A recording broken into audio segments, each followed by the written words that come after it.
Amerikadan salom. Bugun sizlarga Amerikada musulmonlarning qanday qilib Hayit bayramini nishonlashlarini aytib bermoqchiman. Turk oilasida kelin bo'lganim bilan o'zbek milliy taomlarini ham tayyorlab turaman. Bugun ham ertalabdan turib Samarqandcha fatir noni va somsa tayyorladim. Turk oilam bu taomlarimizni juda ham yaxshi ko'rishadi. Hamma narsani tayyorlaganimdan so'ng albatta Hayit kuni chiroyli kiyinib oldim.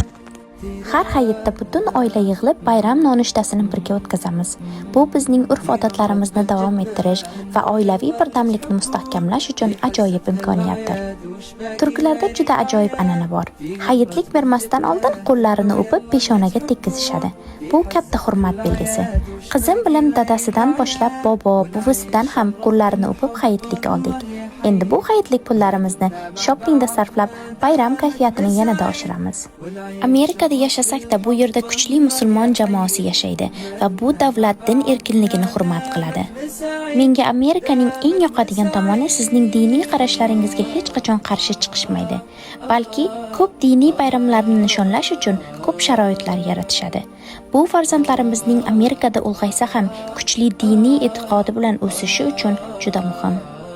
Aziz dindoshim, sizga ham Qurbon hayit bayrami qutlug' bo'lsin.